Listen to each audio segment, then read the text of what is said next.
Good morning everyone. Our today's topic is types of cooperative society. ये आपको cooperative societies वाले PDF के अंदर ही मिल जाएगा, ये गलती से वहाँ पे स्किप हो गया था। एंड बाकी हम सब पढ़ चुके हैं, कवर कर चुके हैं। ये लास्ट टॉपिक है इस चैप्टर का। देखो 6 तरह की कोऑपरेटिव सोसाइटीज़ होती है। कौन कौन सी? Consumers cooperative society, producers cooperative society, marketing cooperative society, farmers cooperative society, credit cooperative society and cooperative housing societies. ठीक है, सबसे पहले कौन सी आती है? Consumers cooperative society. हम देखेंगे कंज्यूमर्स कोऑपरेटिव सोसाइटी के बारे में। देखो ये जो सोसाइटीज़ होती है ना, ये कंज्यूमर्स के इंटरेस्ट को प्रोटेक्ट करने के लिए बनी होती है। ठीक है, ये वाली जो लोग कोऑपरेटिव सोसाइटी बनाते हैं, इनका मेन पर्पस क्या होता है? Welfare of their consumers. ठीक है, वेलफेयर के लिए, उनके इंटरेस्ट को प्रोटेक्ट करने के लिए बनाया जाता है। इसका जो मेन एम होता है वो क्या होता है कि जो मिडल मैन है ना, जो हम देखते हैं कि मैन्युफैक्चरर से कहाँ जाता है सामान, मैन्युफैक्चरर से, प्रोड्यूसर से जो सामान है वो पहले कहाँ जाता है? जब वहाँ पे प्रोडक्शन हो जाता है, उसके बाद में होलसेलर्स लेते हैं, होलसेलर्स के बाद में रिटेलर्स लेते हैं, रिटेलर्स के बाद में क्या होता है? कंज्यूमर्स तक आता है।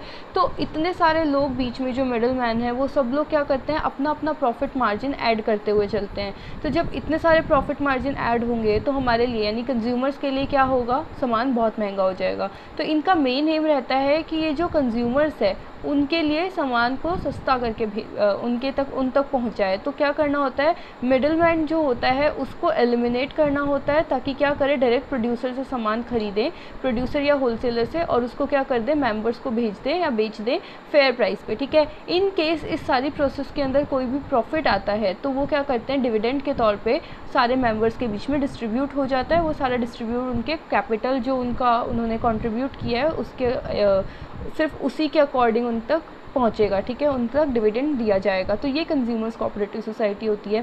देन प्रोड्यूसर्स और industrial cooperative society. Producers cooperative society का मेन एम क्या रहता है कि जितने भी स्मॉल मैन्युफैक्चरर्स हैं ना, जितने भी छोटे प्रोड्यूसर्स हैं जो मैन्युफैक्चरिंग कर रहे हैं, उनके इंटरेस्ट को प्रोटेक्ट करना। ठीक है, क्या रहता है इसके अंदर? इसमें रहता है कि जितने भी जैसे छोटे छोटे जितने भी कैपिटलिस्ट्स होते हैं, छोटे छोटे जितने भी प्रोड्यूसर्स होते हैं, ये सब क्या करते हैं? मिलके एक कोऑपरेटिव सोसाइटी फॉर्म कर लेते हैं ताकि उनके इंटरेस्ट को प्रोटेक्ट कर सके। क्योंकि एक अकेला अगर यहाँ पे रहेगा जो प्रोड्यूसर है तो उसको दबा दिया जाएगा। ये जितने भी बिग कैपिटलिस्ट्स होते हैं, जितने भी बड़ी कंपनीज वगैरह होती है, इनकी बार्गेनिंग पावर बहुत ज़्यादा होती है। तो ये क्या करते हैं?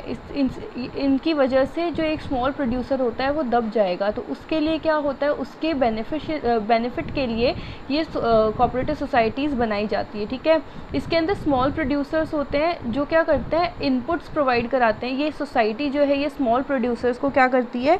इनपुट प्रोवाइड कराती है। इनपुट्स यानी कि रॉ मटेरियल हो गया जिससे सामान बनाया जाता है, या कुछ इक्विपमेंट्स, मशीनरीज वगैरह हो गई, ये सब करते हैं प्रोवाइड। और उसके बाद जो उनका आउटपुट आता है, यानी कि जो उनका फाइनल गुड्स या फाइनल जो प्रोडक्ट बनाया है उन्होंने, उसको क्या करती है? सेल कर देती है। जो भी मतलब उनके लिए एक तरह से मार्केट प्रोवाइड करा देती है, सेल कर देती है उनका आउटपुट। ठीक है, इसमें 2 तरह के टाइप होते हैं। इस सोसाइटी में 2 तरह के टाइप होते हैं। पहला जो सिर्फ रॉ मटेरियल या जो इनपुट्स प्रोवाइड कराने के लिए होता है, कि ये सोसाइटीज़ क्यों बनी हुई होती है कि जितने स्मॉल प्रोड्यूसर्स हैं उनको क्या करें? जो इनपुट्स वगैरह उनको चाहिए, रॉ मटेरियल या इक्विपमेंट्स या जो भी चाहिए, उनको रीज़नेबल रेट पर प्रोवाइड करा सके, ताकि जो वो क्या कर सके? कॉम्पिटिटिव एनवायरनमेंट में सर्वाइव कर सकें।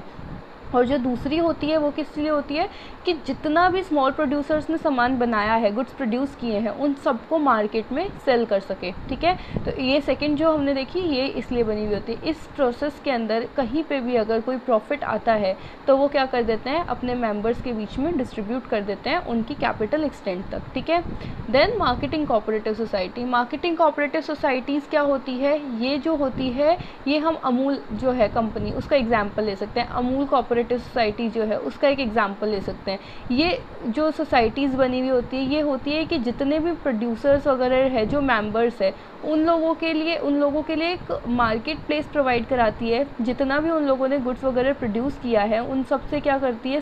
सबके आउटपुट को पूल करती है और अपना ब्रांडिंग देती है या लेबलिंग, पैकेजिंग करती है, ट्रांसपोर्टेशन फैसिलिटी देती है और मार्केट में फेयर प्राइस में सेल कर देती है। ये क्या करती है कोऑपरेटिव सोसाइटी? अमूल अगर हम देखें तो अमूल क्या करता है? जितने भी प्रोड्यूसर्स हैं ठीक है। उन सब से क्या करता है, जितना भी उन लोगों ने मटेरियल प्रोड्यूस किया है, उनके जो आउटपुट आते हैं उन सबको इकट्ठा करता है, एक जगह पूल करता है, फिर ट्रांसपोर्ट करता है। वेयर हाउस ट्रांसपोर्ट मतलब एक जगह से वहाँ से जो कंज्यूमर है, फाइनल कंज्यूमर जो है उस तक पहुँचाता है। वेयर हाउसिंग हो गया, जो सामान एक जगह रखता है, स्टोरेज जिसको हम कह सकते हैं, स्टोरेज प्रोवाइड कराता है। पैकिंग वगैरह अपने करता है, ग्रेडिंग वगैरह, जितना भी पैकेजिंग होती है ना, जितना भी लेबलिंग वगैरह होता है वो सब अमूल के नाम से वहाँ पे होता है, वो सब कुछ करता है और उसको, उस आउटपुट को क्या करता है, एक फेयर प्राइस पर मार्केट में बेच देता है। ठीक है। इससे कोई भी जो प्रॉफिट आता है ये क्या करेगा, अपने मेंबर्स के बीच में डिस्ट्रीब्यूट कर देगा। उनके आउटपुट जो उन्होंने आउटपुट दिया है उन सब लोगों के बीच में डिस्ट्रीब्यूट कर देगा। ठीक है। जितना भी उन लोगों ने अपना, जिस भी एक्सटेंट तक उन लोगों ने आउटपुट दिया है, कि एक कोऑपरेटिव सोसाइटी है, एक प्रोड्यूसर ने दिया था 100 kgs दिए थे, तो उसको 100 kgs के जितना डिस्ट्रीब्यूट कर देगा प्रॉफिट। ठीक है। तो ये होते हैं मार्केटिंग कोऑपरेटिव सोसाइटीज़। देन हम देखेंगे farmers cooperative societies. Farmers cooperative society क्या है, इनका मेन एम होता है फार्मर्स को के इंटरेस्ट को प्रोटेक्ट करना। ठीक है। अब बहुत सारे फार्मर्स हैं, छोटे छोटे फार्मर्स होते हैं। अब अगर वो सारे के सारे फार्मर्स एक जगह इकट्ठे हो जाएंगे या एक कोऑपरेटिव सोसाइटी बना लेंगे, तो वो क्या हो जाएंगे, सबके सब लार्ज स्केल पे फार्मिंग कर पाएंगे, राइट। तो अगर सबके सब लार्ज स्केल पे फार्मिंग करेंगे तो उनके लिए अच्छा है, उनके लिए बेनिफिशियल है। तो क्या रहता है, यहाँ पे फार्मर्स के इंटरेस्ट को प्रोटेक्ट करने के लिए ये लोग सोसाइटी बनी हुई होती है। तो ये सोसाइटीज़ क्या करती है, फार्मर्स को अच्छे क्वालिटी के seeds, manures, fertilisers, irrigation facilities, अलग अलग तरह की टेक्नोलॉजी जो अब आ चुकी है, टेक्निक्स वगैरह, ये सब कुछ प्रोवाइड कराती है। ठीक है। तो और ये क्या करते हैं, फार्मर्स को हेल्प करती है कि अगर कहीं पे भी उन्हें कोई प्रॉब्लम आ रही है फार्मिंग से रिलेटेड, ठीक है, तो उस चीज़ में भी ये कोऑपरेटिव सोसाइटी उनको हेल्प करती है। तो ये फार्मर्स के इंटरेस्ट को प्रोटेक्ट करने के लिए बनी होती है। उनको जो हेल्प चाहिए होती है वो सारी की सारी हेल्प ये कोऑपरेटिव सोसाइटी से उन्हें मिल जाती है। देन आता है credit cooperative societies. Credit cooperative societies क्या होती है, देखो ये क्यों बनी हुई होती है, इकोनॉमीज़ ऑफ स्केल को इम्प्रूव करने के लिए। लाइक जितना भी ये सिर्फ इसलिए बनाई जाती है ताकि जो उसके मेंबर्स हैं उनकी इकोनॉमिक कंडीशन को अच्छे कर सके, एक स्टेबल कर सके, उनको मेंटेन कर सके। अब सब लोग तो इतने मतलब उनके पास, सबके पास तो फंड्स अवेलेबल नहीं होता है, सब तो इतने रिच नहीं होते हैं कि वो अपना कैपिटल खुद लगा सकें। किसी ना किसी को कहीं ना कहीं जब क्रेडिट की ज़रूरत होती है तो ये वाली जो सोसाइटी है ये क्या करती है, ये अपने जितने भी लोगों का कैपिटल आया है, मतलब जितने भी इसके मेंबर्स हैं उन सारे मेंबर्स से जितना भी पैसा आया है उस कैपिटल में से ही क्या करती है, क्रेडिट फैसिलिटीज़ प्रोवाइड कराती है। ठीक है।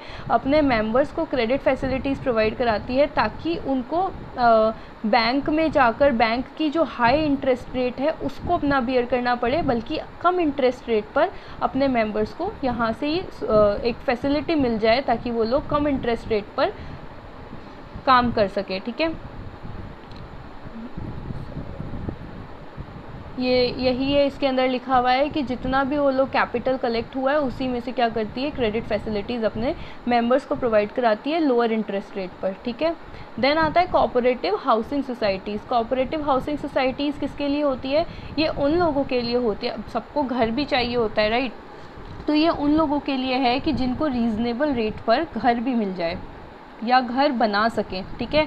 तो जैसे हाउसिंग बोर्ड के आपने देखे होंगे काफ़ी सारे घर होते हैं, ठीक है, वो लोग लॉटरी सिस्टम पे मिलते हैं या जो भी है, वहाँ पे आपको क्या करना पड़ता है, पहले डिपॉजिट कराना पड़ता है। उसी तरह से ये क्या है, कोऑपरेटिव सोसाइटी है, यहाँ पे आपको क्या करते हैं, म्यूनसिपाल्टी से कॉन्ट्रैक्ट करके या तो घर वगैरह, प्लॉट्स वगैरह आपको प्रोवाइड कराते हैं, या फिर आपको लोअर इंटरेस्ट पे क्या करते हैं, ऐसे ज़मीन प्रोवाइड करा दी कि हाँ आप वहाँ पे अपना घर कंस्ट्रक्ट कर सकते हो, या आपको लोअर इंटरेस्ट पे या कम पैसे में क्या करते हैं, फाइनेंशियल असिस्टेंस प्रोवाइड कराते हैं, यानी कि बैंक्स वगैरह से लोन वगैरह दे दिया, हाउसिंग लोन प्रोवाइड करवा देते हैं कि हाँ घर बनाने के लिए अगर आपको लोन की रिक्वायरमेंट है तो ये सोसाइटी आपकी हेल्प वहाँ पे करती है।